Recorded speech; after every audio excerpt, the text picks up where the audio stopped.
Hi friends, మీ favourite channel Ganesh ఇంటర్కి స్వాగతం. నా ఛానల్లో కేవీకి సంబంధించిన అన్ని అప్డేట్స్ మీకు లభిస్తాయి. కేవీ అప్లికేషన్ ఎలా ఫిల్ చేయాలి, కేవీలో ఏజ్ ఎంత ఉండాలి, కేవీ ఫామ్ ఎలా ఫిల్ చేయాలి, అలాగే అప్డేట్స్, నోటిఫికేషన్స్ ప్రతి ఒక్కటి కేవీ గురించి నా ఛానల్లో మీకు లభిస్తాయి. మీరు చేయాల్సింది ఒకటే, ఆ ఛానల్ ని సబ్స్క్రైబ్ చేసుకోండి, అలాగే లైక్ చేసినట్టయితే ఎప్పటికప్పుడు మీకు అప్డేట్స్ వస్తుంటాయి. సో చాలా మంది సబ్స్క్రైబర్స్ నాకు కొన్ని ఫ్రీక్వెంట్ క్వశ్చన్స్ అడుగుతుంటారు. ఫ్రీక్వెంట్లీ ఆస్క్ క్వశ్చన్స్ అంటారు. అంటే సేమ్ క్వశ్చన్స్ అందరూ కామన్ గా అడిగే క్వశ్చన్స్ ని నేను ఇవాళ ఆన్సర్ చేస్తాను. ఆ కామన్ గా అడిగే క్వశ్చన్స్ ఏదైతే మీరు తరచుగా అడిగే క్వశ్చన్స్ ఏవైతే ఉన్నాయో దాని ఆన్సర్స్ కూడా మీకు కేవీ వెబ్సైట్ లో నుంచి చూపిస్తాను. ఇక్కడ ఫ్రీక్వెంట్లీ ఆస్క్డ్ క్వశ్చన్స్ అనేది నేను చెప్పే కంటే కేవీ వెబ్సైట్ లో చూసినట్టయితే మీకు చాలా ఈజీగా ఉంటుంది, అలాగే నమ్మకం కూడా కుదురుతుంది. దానికోసం మీరు చేయాల్సింది ఒకటే, ఫస్ట్ గా కేవీ వెబ్సైట్ ఓపెన్ చేసుకోవాలి. అది KVS online admission .kvs.gov.in.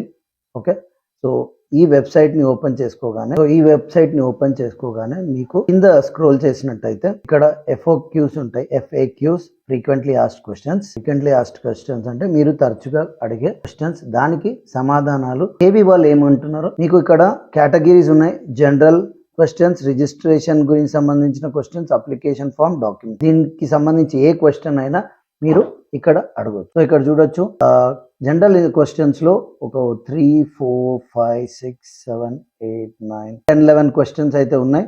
So ప్రతి క్వశ్చన్ కి నేను మీకు ఆన్సర్స్ చెప్తాను. 11 క్వశ్చన్స్ ఉన్నాయి.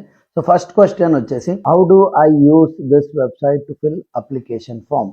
ఈ అప్లికేషన్ ఫామ్ ఫిల్ చేయడానికి వెబ్సైట్ ని ఎలా వాడాలని అడిగినట్టున్నా. Please grow through the instruction page. Steps to fill application forms is explained here.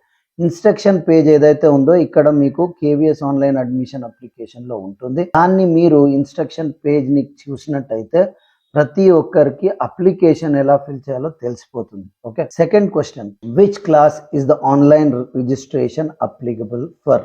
అయితే ఈ క్వశ్చన్ చాలా పేరెంట్స్ అయితే నన్ను అడుగుతుంటారు, సార్ ఏ క్లాస్ కి ఆన్లైన్ లో చేసుకోవాలి, ఏ క్లాస్ కి ఆఫ్లైన్ చేసుకోవాలని. సో ఇక్కడ ఆ క్వశ్చన్ ని పెట్టారు. So the online registration website is applicable only for standard 1 admission. So ఇక్కడ క్లియర్ గా ఉంది, కేవీ వెబ్సైట్ లో ఆన్లైన్ అప్లికేషన్ ఓన్లీ క్లాస్ 1 కి మాత్రమే. బాల్వాటికకు కానీ లేకుంటే 2nd to 9th క్లాస్ వరకు కానీ అన్ని ఆఫ్లైన్ లో జరుగుతాయి. ఓన్లీ క్లాస్ 1 కి మాత్రమే ఆన్లైన్ లో అప్లికేషన్ ఫిల్ చేయాల్సి ఉంటుంది. Okay, next, which is the prescribed process of admission in Kendriya Vidyalaya? అంటే ప్రాసెస్ ఏంటి కేంద్రీయ విద్యాలయాలు అని అడుగుతున్నారు. So if you are new to the procedure of online admission, please refer to KVS admission guidelines for admission in Kendriya Vidyalayas, then apply online in the desired Kendriya Vidyalaya. ఒకవేళ మీరు first timer అయినట్టయితే మీరు KVS admission guide line ని చూడండి, దాంట్లో clear గా ఉంటుందని చెప్తున్నారు. ఓకే, సో నెక్స్ట్ క్వశ్చన్ వచ్చేసి, where can I get the guide lines? So guide lines ఎక్కడ లభిస్తుంది అని మీకు డౌట్ వస్తుంది. సో ఈ గైడ్ లైన్స్ అనేది మీకు www.kvssangathan.nic.in కి వెళ్తే మీకు ఫస్ట్ క్లాస్ కి ఆన్లైన్ అప్లికేషన్ ఫిల్ చేయడానికి ఫుల్ గైడ్ లైన్స్ వస్తుంది. సో 24-25 కి గాను ఇంకా రాలేదు. వన్స్ రాగానే వాళ్ళు అప్డేట్ చేస్తారు. Okay, next question, are only government employees eligible to apply for admission of their wards in Kendriya Vidyalayas? ఈ క్వశ్చన్ అయితే చాలా మంది పేరెంట్స్ అడిగారు. అంటే ఓన్లీ గవర్నమెంట్ ఎంప్లాయీసే అప్లై చేయొచ్చా, ఇంకా వేరే వాళ్ళకి ఛాన్స్ ఉండదా అని. సో దీనికి ఆన్సర్ చూద్దాం. No, self employed persons in private jobs and thus from floating population are also eligible to apply for admission of their wards to Kendriya Vidyalayas. However, admission will be granted in order of priority specified in guidelines for admission to Kendriya Vidyalaya. So government employees ఏ కాదు, private, self employed, business men ఎవరైనా apply చేయొచ్చు అని ఇక్కడ clear గా ఉంది. అయితే specified guide lines తో వాళ్ళు అడ్మిషన్స్ తీసుకుంటారు. అంటే గైడ్ లైన్స్ ప్రకారమే SC, ST, OBC కేటగిరీస్ అన్ని ఉంటాయి కదా, దాని ప్రకారము మీరు అప్లై చేయాల్సి ఉంటుంది. సో దాని గురించి మీకు కేటగిరీస్ ఏంటి, ఏ క్యాస్ట్, ఇదంతా నా వీడియోస్ లో ఉన్నాయి, మీరు వెళ్ళి చూడొచ్చు కూడా. Is there any application fees? Next question. So application కి ఏదైనా ఫీజు ఉందని అన్నట్టయితే no, the application processing is absolutely free of cost. So online లో ఏదైతే అప్లికేషన్ ఉంటుందో అది ఫ్రీ ఆఫ్ కాస్ట్ అండి, దానికి ఎలాంటి డబ్బులు అయితే కేవీ తీసుకోదు. Will there be any exams before admission? ఈ క్వశ్చన్ చాలా మంది నన్ను అడిగారు. సో వాళ్ళకి ఈ క్వశ్చన్ పనికొస్తుంది. There is no exam for standard 1 admission. So exams ఏది మన అడ్మిషన్కి ఎగ్జామ్ ఏమి ఉండదు. రిటర్న్ ఎగ్జామ్ అంటే అడ్మిషన్ ముందు తీసుకునే దానికి ఫస్ట్ క్లాస్కి ఎలాంటి ఎగ్జామ్ ఉండదు. అంతేకాకుండా ఓన్లీ 9th క్లాస్కి ఎగ్జామ్ ఉంటుంది, రిటర్న్ ఎగ్జామ్. అడ్మిషన్కి మిగతా ఏ క్లాస్కి అయితే ఉండదు return exam. Next question, if I have any query regarding admission who should I contact? నాకు ఒకవేళ ఏదైనా డౌట్ ఉంటే కేంద్రీయ విద్యాలయ అడ్మిషన్ గురించి నేను ఎవరిని కాంటాక్ట్ చేయాలి అని అడుగుతున్నారు. ఇది మీరు కూడా చాలా మంది అడుగుతుంటారు. Please contact the principal of the concern KVs where the admission. So once మీ అడ్మిషన్ స్టార్ట్ అయ్యాక, నోటిఫికేషన్ వచ్చాక ఏదైనా డౌట్ ఉంటే ప్రిన్సిపల్ని కాంటాక్ట్ చేయొచ్చు. అలాగే వాళ్ళు హెల్ప్ లైన్ నంబర్స్ కూడా ఇస్తారు, ఆ హెల్ప్ లైన్ని కూడా మీరు కాంటాక్ట్ చేయొచ్చు. Next, what is the cut off age for child applying for grade 1? ఇది చాలా మంది అడిగారు. అంటే కట్ ఆఫ్ ఏజ్ ఎంత ఉండాలి మా పాప కానీ బాబు కానీ ఏజ్ క్లాస్ 1కి అడ్మిట్ చేసుకోవడానికి అని చాలా మంది అయితే అడిగారు. సో దీనికి ఆన్సర్ ఏమి ఇచ్చారో చూద్దాం. The minimum age for admission to standard 1 is 6 years and maximum admissible is 8 years as on 1/4/2023 with 2-year relaxation in upper age limit for differently abled candidates. Thus allowed range of date of birth of a child seeking admission is 1/4/2015 to 2017 for applications not in the differently abled category. The allowed range of date of birth of a child seeking admission differently is 13 to 17. If entered date birth does not live in the above mentioned range, sign up registration will not be allowed. Minimum age వచ్చేసి 6 years ఉండాలంటున్నారు, maximum age వచ్చేసి 8 years ఉండాలంటున్నారు. ఈ ఇక్కడ ఉన్న update ఏదైతే ఉందో 1/4/2023 అంటే last year. ఇప్పుడు మనం 2024లో ఉన్నాం కాబట్టి యాజ్ ఆన్ 1/4/2024 మీ పాప కానీ బాబు కానీ 6 to 8 years మధ్యలో ఉండాలి. అదే డిఫరెంట్లీ ఏబుల్డ్ వాళ్ళకి 2 years ఎక్స్ట్రా ఉంటుంది, అంటే 10 years ఉన్న ప్రాబ్లం లేదు. అయితే ఎవరైతే అడ్మిషన్ తీసుకోవాలనుకుంటున్నారో వాళ్ళు 1/4/2016 to 1/4/2018 మధ్యలో పుట్టుంటే వాళ్ళకి యాక్సెప్ట్ ఉంటుంది అడ్మిషన్ ఇయర్కి. ఓకే, అక్కడ ఉన్నది లాస్ట్ ఇయర్ది కాబట్టి ఇయర్కి 1/4/2016 to 1/4/2018. ఇది ఇంకా చేంజ్ కాలేదు. వన్స్ నోటిఫికేషన్ వచ్చాక అక్కడ డేట్స్ చేంజ్ అవుతాయి. అయితే ఇక్కడ క్లియర్గా ఉంది, date of birth as per KV school లేకపోతే సైన్ అప్ ఇంకా రిజిస్ట్రేషన్ కూడా యాక్సెప్ట్ కాదని చెప్తున్నారు. సో మీరు రిజిస్ట్రేషన్ చేసేటప్పుడు మీకు డేట్ ఆఫ్ బర్త్ అడుగుతుంది. ఆ date of birth as per KV guide lines ఉంటేనే రిజిస్ట్రేషన్ అవుతుంది, లేకుంటే కాదు.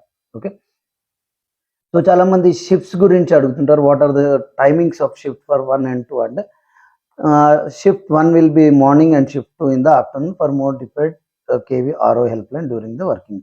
సో షిఫ్ట్ 1 వచ్చేసి మార్నింగ్ ఉంటుంది కొన్ని స్కూల్స్లో, సెకండ్ స్కూల్లో షిఫ్ట్ 2 ఆఫ్టర్నూన్ ఉంటుంది. ఇంకా డీటెయిల్ అయితే రీజనల్ ఆఫీస్ని హెల్ప్ లైన్కి ఫోన్ చేసి కనుక్కోవచ్చు. ఓకే, ఈ క్వశ్చన్ చాలా ఇంపార్టెంట్ అండి. How many Kendriya Vidyalayas can apply to using 1 application? ఇది చాలా మంది పేరెంట్స్ నన్ను అడుగుతుంటారు, సార్ ఒకేసారి ఎన్ని స్కూల్స్లో అప్లై చేయొచ్చు అని. సో దీనికి ఆన్సర్ చూడొచ్చు. You can apply for utmost 3 KVs in an application. ఒక్క అప్లికేషన్లో అట్ ఎ టైం మీరు 3 స్కూల్స్కి అప్లై చేసుకోవచ్చు. ఒక స్కూల్ డిస్టెన్స్ దగ్గర ఉండొచ్చు, 2 వేరే దగ్గర ఉండొచ్చు, కానీ అప్లై చేసుకోవచ్చు. సో అట్ ఎ టైం ఒకే అప్లికేషన్లో 3 అప్లై చేసుకోవచ్చు, 3 స్కూల్. కానీ 3 వేరు వేరు అప్లికేషన్ ఇస్తే తీసుకోదండి, గుర్తుపెట్టుకోండి. ఓకే, ఇది మనకు జనరల్ క్వశ్చన్స్. నెక్స్ట్ మనం రిజిస్ట్రేషన్కి సంబంధించిన క్వశ్చన్స్ కొన్ని చూద్దాం. Okay, if my name does not have middle name or last name then what should I fill in the middle name or last name field? ఈ question నన్ను application fill చేసేటప్పుడు చాలా మంది అయితే అడిగారు, మాకు మిడిల్ నేమ్ లేదు, లాస్ట్ నేమ్ లేదు, ఎలా అని. So you have to leave the middle name or last name field blank, please see instruction. అయితే అంటే కొంతమందికి లాస్ట్ నేమ్ ఉండదు, మిడిల్ నేమ్ ఉండదు, లేనప్పుడు దాన్ని బ్లాంక్గా వదిలేయమని కేవీ చెప్తుంది. సో మీరు కూడా బ్లాంక్గా వదిలేయండి, దానికి మిడిల్ నేమ్ లేకపోతే పెద్దగా ఆలోచించే పని ఏమైతే లేదు. I did not receive OTP in my mobile number after pressing register button, what should I do? అయితే ఈ క్వశ్చన్ ఏదైతే ఉందో వన్స్ మీరు రిజిస్ట్రేషన్ అయ్యాక చాలా మంది అడుగుతుంటారు. సో నాకు అంటే రిజిస్ట్రేషన్ ప్రాసెస్ అప్పుడు ఒక ఓటీపీ వస్తుంది, ఆ ఓటీపీ రాకపోతే ఏం చేయాలని అడుగుతున్నాను. So you can press resend OTP button once. If you still did not receive OTP and you can register again with the same details. So మీరు రిజిస్ట్రేషన్ చేసుకునేటప్పుడు ఓటీపీ వస్తుంది, అది రాకపోయినట్టయితే మీరు మళ్ళీ రీసెండ్ ఓటీపీ అనొచ్చు. మళ్ళీ కూడా రాకపోతే మళ్ళీ రిజిస్ట్రేషన్ చేసుకోవచ్చు అని అక్కడ క్లియర్గా మీకు చెప్తుంది. నెక్స్ట్ అప్లికేషన్ ఫామ్ గురించిన కొన్ని క్వశ్చన్స్ చూద్దాం. Can I edit the application after submitting? So ఇక్కడ క్లియర్గా ఉంది, no you cannot edit the application after submitting.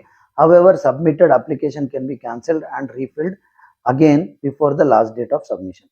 So చాలామంది అడుగుతుంటారు, రాంగ్ అప్లికేషన్ వేసినప్పుడు మేము ఎడిట్ చేయొచ్చా అని. వన్స్ సబ్మిట్ చేశాక ఎడిట్ చేయడానికి ఉండదు.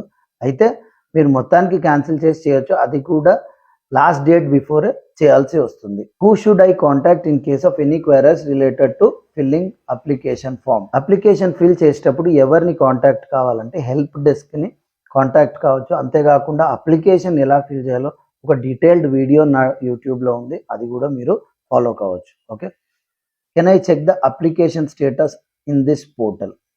సో ఇదే పోర్టల్లో చెక్ చేయొచ్చా అని అడిగితే ఎస్, అప్లికేషన్ చేసిన తర్వాత దాని స్టేటస్ ఇదే పోర్టల్లో మీరు వెళ్ళి చూడాల్సి ఉంటుంది. How to use a calendar for filling dates in various forms and అని అడుగుతున్నారంటే క్యాలెండర్ని ఎలా యూజ్ చేయాలని. సో దానికి ఇక్కడ మీకు ఇచ్చారు, ఇది పెద్ద యూస్ఫుల్ క్వశ్చన్ ఏం కాదు. What is the order priority of for admission అంటే ఎవరికి ముందు ఇస్తారు అనేది ఇక్కడ what is the order priority. The details are available in guidelines for admission. అయితే ప్రయారిటీ ఎవరికి ఇస్తారు అనేది గైడ్ లైన్స్లో ఉంటుందని చెప్తున్నారు. Is a service certificate mandatory for all the category. అయితే సర్వీస్ సర్టిఫికేట్ అనేది ఎవరైతే గవర్నమెంట్ ఎంప్లాయీస్ ఉంటారో వాళ్ళకే మ్యాండటరీ అండి, మిగతా వాళ్ళకి కాదు. అదే అక్కడ రాసింది. సో దాని ప్రొఫార్మాస్ కూడా ఇక్కడ మీకు దొరుకుతాయి. ఓన్లీ సర్వీస్ సర్టిఫికేట్ అనేది గవర్నమెంట్ ఎంప్లాయీస్ ఎవరైతే తరచుగా ట్రాన్స్ఫర్ అవుతారో వాళ్ళకి అవసరం. Declaration of distance residence from as not shown on portal is parent declaration of distance is mandatory. అయితే ఆర్టీఈలో అప్లై చేసినప్పుడు డిక్లరేషన్ ఆఫ్ రెసిడెన్స్ అంటే మీ ఇంటికి ఎంత దూరంలో ఉందో చెప్పాల్సి ఉంటుంది. సో అది కంపల్సరీ అని క్వశ్చన్ ఇది. So this is mandatory for RT application. నేను చెప్పినట్టుగా ఆర్టీఈలో అప్లికెంట్ అయితే మీరు కంపల్సరీగా డిస్టెన్స్ చూపించాల్సి వస్తుంది, లేదంటే అవసరం లేదు. So after filling the application form do have to submit the printout of form to the school I applied. Application fill చేశాక ఆ ప్రింట్అవుట్ అయితే అవసరం లేదనే చెప్తుంది. How do I know that my application is submitted అంటే నాకు ఎలా తెలుస్తుంది అని ఒక క్వశ్చన్. అప్లికేషన్ సబ్మిట్ అయినట్టు. Please click on check your application status to confirm your application has been indeed submitted. Application status మీద క్లిక్ చేసినట్టయితే మీ స్టేటస్ తెలుస్తుంది. Okay, next for twin girls applying under single do we need a register separately for each girl. ఈ question అయితే ప్రతి parents అడుగుతుంటారండి. అంటే కమల పిల్లలు ఉండి ఇద్దరు అమ్మాయిలు ఉంటే వాళ్ళకి మేము సపరేట్గా అప్లై చేయాలంటే అవసరం లేదు. సింగిల్ గర్ల్ చైల్డ్లో అక్కడ మీకు ఆప్షన్ వస్తుంది, ట్విన్ గర్ల్ ఆప్షన్, దాన్ని టిక్ చేస్తే అయిపోతుంది. Okay, my organization name or employment status is not present in the organization, what should I do to choose a service category? If the desired organization name or is not present in the list, then parents can choose appropriate service by themselves. This is a facility given only to help. అయితే కొంచెంమంది అంటుంటారు, sir నేను government employee కానీ నా service category దీంట్లో లేదు అని అడుగుతున్నారు. So దానికి ఒకవేళ దాంట్లో లేకుంటే మీరు దాంట్లో ఆల్రెడీ హెల్ప్ సెక్షన్లో వెళ్ళి చూస్ చేసుకోవచ్చని చెప్తున్నారు అనమాట. ఓకే, ఇది అప్లికేషన్ ఫామ్కి సంబంధించిన క్వశ్చన్స్. డాక్యుమెంట్స్కి సంబంధించిన కొన్ని క్వశ్చన్స్ చూద్దాం. Where can I find sample format proforma of documents? అయితే ఈ సింగిల్ గర్ల్ చైల్డ్ కానీ లేకుంటే డిస్టెన్స్కి సంబంధించిన ప్రొఫార్మా ఇవన్నీ ఎక్కడ దొరుకుతాయని అడిగితే proforma documents sample links is provided on the website. Click on that link and select the design. అయితే ఇదే వెబ్సైట్లో లింక్ ఉంటుందండి, దాన్ని క్లిక్ చేసినట్టయితే మీకు ప్రతి పర్ఫార్మా డాక్యుమెంట్ అయితే దొరుకుతుంది. Okay, for single girl child affidavit of ₹100 stamp paper is mention in is lesser stamp paper allowed. Regarding stamp paper please contact KV's ROs help line. అయితే సింగిల్ గర్ల్ చైల్డ్కి అఫిడేవిట్ ఇవ్వాల్సి వస్తుంది. So దానికి ₹100 paper సరిపోతుందా అంటే దానికి మీరు ఆర్ఓని అంటే regional ఆఫీస్ని కాంటాక్ట్, అంటే ప్రతి ఒక్క దగ్గర వేరేలాగా ఉంటుంది కాబట్టి మీరు ఎక్కడైతే ఉంటారో దాని రీజనల్ ఆఫీస్ని అయితే మీరు అడగాల్సి వస్తుంది. Okay, what is the maximum files for uploading A document? ఇది చాలా ఇంపార్టెంట్ అండి. మీరు అప్లికేషన్ ఫిల్ చేసేటప్పుడు మీ సర్టిఫికేట్స్, ఫోటో ఇవన్నీ మీకు మ్యాక్సిమం సైజ్ ఎంత ఉండాలంటే 256 KB ఉండాలండి, దానికంటే ఎక్కువ ఉండదు. Can I upload documents late? అయితే చాలామంది ఏం చేస్తారంటే అప్లికేషన్ ఫిల్ చేస్తారు, డాక్యుమెంట్స్ తర్వాత అప్లోడ్ చేయొచ్చా అంటే దాంట్లో ఇచ్చారు లాస్ట్ డేట్ కంటే బిఫోర్ మీరు డాక్యుమెంట్స్ అయితే అప్లోడ్ చేయొచ్చు. I have uploaded the wrong document, can I change it? అయితే చాలామంది మిస్టేక్స్ చేస్తుంటారు, ఒక రాంగ్ డాక్యుమెంట్ని అప్లోడ్ చేసాము, చేంజ్ చేసుకోవచ్చు అని ఒక question. Yes, you can reupload document. Last date of application, if you have not submitted the application, if you have submitted the application then you cannot change anything, ever you can cancel your submission and reapply again, please check. అయితే మీరు submit చేయకుంటే అప్లికేషన్ని మీరు మీ డాక్యుమెంట్ని re-upload చేయొచ్చు. ఒకవేళ submit చేసినట్టయితే మీరు మళ్ళీ reapplication చేయాల్సి ఉంటుంది. అడ్మిషన్ టైంలో ఏమేం డాక్యుమెంట్స్ చూపించాలని అడుగుతుంది. What all documents do I need to show during admission? So what all documents do I need to show during admission? For each application, different set of documents are required. This document list depends on the different categories chosen by an applicant. So KVS guide lines ని చూస్తే ఏమేమి application ఉంటాయో మీకు తెలుస్తుంది. ఆ guide lines రాగానే నేను మీకు చెప్తాను. Can I submit the documents one the child is short listed అని అడుగుతాను. అంటే పేరు వచ్చాక సబ్మిట్ చేయొచ్చా అని అడుగుతున్నారు. Only after uploading documents you can go to next tab, declarations tab, and only after pressing the submit tab button, entering OTP, you will be considered submitted, sent. After getting shortlisted, you need to show the originals. అయితే application fill చేసేటప్పుడు documents కంపల్సరీగా upload చేయాలి. Admission వచ్చాక originals చూపించాలని చెప్తున్నారు. So ఇవ్వండి ఫ్రీక్వెంట్గా అడిగే క్వశ్చన్స్. సో ఈ క్వశ్చన్స్లో చాలామంది చాలా క్వశ్చన్స్ అడిగి ఉంటారు. సో కేవీ వెబ్సైట్లో మీరు ఇది వీడియో మిస్ అయినా కూడా కేవీ వెబ్సైట్లో వెళ్ళి చూసినట్టయితే ఫ్రీక్వెంట్లీ ఆస్క్డ్ క్వశ్చన్స్ అని ఉంటుంది. అక్కడ ఆ సెక్షన్లో వెళ్తే మీ ప్రతి డౌట్కి సమాధానం ఉంటుంది. సో నా ఈ వీడియో నచ్చినట్టయితే ఒక లైక్ కొట్టండి. మళ్ళీ నా నెక్స్ట్ వీడియోలో చాలామంది కిడ్కి ఏజ్ ఎంత ఉండాలి, సో ఎలా తెలుస్తుంది అని అడుగుతున్నారు. సో ఏజ్ కిడ్కి ఎంత ఉండాలి, ఫస్ట్ క్లాస్కి కానీ సెకండ్ క్లాస్కి కానీ నేను నా వీడియోలో తీసుకొస్తాను. అంతవరకు బీ సేఫ్, బీ హెల్దీ. జై హింద్.